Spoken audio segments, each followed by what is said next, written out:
Hi friends, ಎಲ್ಲರಿಗೂ ನಮಸ್ಕಾರ. ನಂದ ಗೋಕುಲ ಧಾರಾವಾಹಿಯಲ್ಲಿ ಮುಂದಿನ ಸಂಚಿಕೆಯಲ್ಲಿ ಅತ್ಯಂತ ರೋಚಕ ಘಟನೆ ನಡೆಯಲಿದೆ. ಇಂದಿನ ಸಂಚಿಕೆಯಲ್ಲಿ ಪ್ರಿಯಾ ತನ್ನ ತಂದೆ ತಾಯಿಯ ಜೊತೆ ಸೇರಿ ಆಡುತ್ತಿದ್ದ ಸುಳ್ಳಿನ ಆಟ ಕೊನೆಗೂ ಮೀನಾ ಮತ್ತು ಅಮೂಲ್ಯಳ ಮುಂದೆ ಬಯಲಾಗುವ ಸನ್ನಿವೇಶ ಎದುರಾಗಲಿದೆ. ಸಂಚಿಕೆ ಆರಂಭದಲ್ಲಿ ಸೂರ್ಯಕಾಂತ ಹಾಗೂ ಚಂದ್ರಕಾಂತ ಪರಮೇಶನನ್ನು ಕಳ್ಳತನದ ಆರೋಪದ ಮೇಲೆ ಪೊಲೀಸರಿಗೆ ಹಿಡಿದುಕೊಡಲು ಯತ್ನಿಸುತ್ತಾರೆ.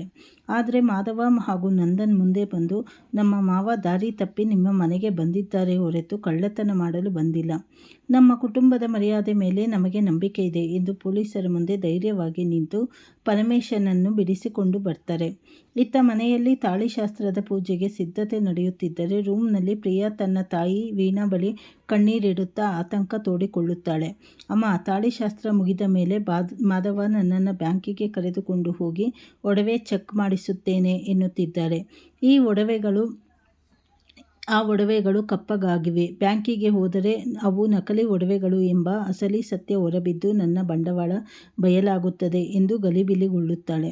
ಅದೇ ಸಮಯಕ್ಕೆ ಪ್ರಿಯಾಳನ್ನು ಹುಡುಕಿಕೊಂಡು ಅಲ್ಲಿಗೆ ಬರುವ ಮೀನಾ ಮತ್ತು ಅಮೂಲ್ಯ, ಅಕ್ಕ, ಏನೋ ಆ ಒಡವೆ ವಿಚಾರವಾಗಿ ಮಾತನಾಡುತ್ತಿದ್ದೀರಾ ಎಂದು ಪ್ರಶ್ನಿಸ್ತಾರೆ.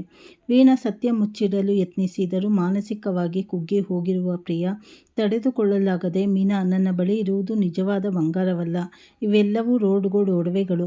ನಮ್ಮಪ್ಪ ಯಾವುದೋ ದೊಡ್ಡ ಬಿಸ್ನೆಸ್ ಮ್ಯಾನ್ ಅಲ್ಲ, ಅವರು ಸುಮ್ಮನೆ ಮನೆಯಲ್ಲಿ ಇರುತ್ತಾರೆ ಎಂಬ ಅಸಲಿ ಸತ್ಯವನ್ನು ಬಾಯ್ಬಿಡುತ್ತಾಳೆ. ಇದನ್ನು ಕೇಳಿ ಮೀನಾ ಮತ್ತು ಅಮೂಲ್ಯ ತೀವ್ರ ಅಪಘಾತಕ್ಕೊಳಗಾಗುತ್ತಾರೆ. ಇಷ್ಟೆಲ್ಲ ಸುಳ್ಳು ಯಾಕೆ ಹೇಳಿದಿರಿ? ಈಗಲೇ ಹೋಗಿ ಮಾಧವ ಮಾವ ಹಾಗೂ ನಂದನ್ಗೆ ಸತ್ಯ ತಿಳಿಸಿ ಎಂದು ಮೀನಾ ಬುದ್ಧಿ ಹೇಳುತ್ತಾಳೆ. ಆದರೆ ಪ್ರಿಯಾ ಮತ್ತು ವೀಣಾ, ಈಗ ಸತ್ಯ ಹೇಳಿದರೆ ಅಳಿಯಂದರ ಮುಂದೆ ನಮ್ಮ ಮರ್ಯಾದೆ 3 ಕಾಸಿಗೆ ಹರಾಜಾಗುತ್ತದೆ. ದಯವಿಟ್ಟು ಯಾರಿಗೂ ಹೇಳಬೇಡಿ. ನಾನೇ ಸರಿಯಾದ ಸಮಯ ನೋಡಿ ಸತ್ಯ ಹೇಳ್ತೇನೆ ಎಂದು ಮೀನಾಳ ಬಳಿ ಕೈಮುಗಿದು ಮಾತು ತೆಗೆದುಕೊಳ್ಳುತ್ತಾರೆ. ಸತ್ಯ ತಿಳಿದರೂ ಪ್ರಿಯಾಳ ಒಳಿತಿಗಾಗಿ ಮೀನಾ ಸದ್ಯಕ್ಕೆ ಮೌನ ವಹಿಸಿ ಪ್ರಿಯಾಳನ್ನು ತಾಳಿಶಾಸ್ತ್ರದ ಮಂಟಪಕ್ಕೆ ಕರೆದುಕೊಂಡು ಬರುತ್ತಾಳೆ. ಮೀನಾ ಸದ್ಯಕ್ಕೆ ಮೌನ ವಹಿಸಿದರೂ ಬ್ಯಾಂಕಿಗೆ ಹೋದಾಗ ಮಾಧವನಿಗೆ ಈ ನಕಲಿ ಒಡವೆಯ ರಹಸ್ಯ ತಿಳಿಯುತ್ತಾ ನಂದನ್ ಸತ್ಯ ತಿಳಿದು ಪ್ರಿಯಂಗೆ ಯಾವ ರೀತಿ ಪಾಠ ಕಲಿಸುತ್ತಾರೆ ಅಂತ ಹೇಳಿ ತಿಳಿಯಲು ಮುಂದಿನ ಸಂಚಿಕೆಗಳನ್ನು ತಪ್ಪದೇ ವೀಕ್ಷಿಸಿ. ಹಾಗೆ ಮುಂದಿನ ಸಂಚಿಕೆಗಳಲ್ಲಿ ಏನೇನಾಗುತ್ತೆ ಅಂತ ಹೇಳಿ ಮುಂದೆ ತಿಳಿದುಕೊಳ್ಳೋಣ. ಹೊಸದಾಗಿ ಯಾರ್ಯಾರು ಚಾನಲ್ ನೋಡ್ತಾ ಇದ್ದೀರಾ, ಚಾನಲನ್ನು ಸಬ್ಸ್ಕ್ರೈಬ್ ಮಾಡ್ಕೊಳ್ಳಿ. ಹಾಗೆ ಬೆಲ್ ಬಟನ್ ಒತ್ತಿ. ಬೆಲ್ ಬಟನ್ ಒತ್ತೋದ್ರಿಂದ ನಾನು ಯಾವುದೇ ಸೀರಿಯಲ್ಲು ನಿಮಗೆ ಹಾಕಿದರೂ ಅಪ್ಡೇಟು ಸಿಗುತ್ತೆ.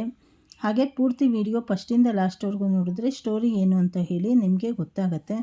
ಹಾಗೆ ಇನ್ನೊಂದು, ನೀವು ಚಾನಲಲ್ಲಿ ಹೋಗಿ ನೋಡ್ತಾ ಇರಿ. ನಾನು ತುಂಬ ಸೀರಿಯಲ್ ಹಾಕೋದ್ರಿಂದ ನಿಮಗೆ ಅಪ್ಡೇಟ್ ಸಿಗೋದು ಲೇಟ್ ಆಗ್ಬೋದು. ಹಾಗಾಗಿ ಧನ್ಯವಾದಗಳು. Thank you for watching.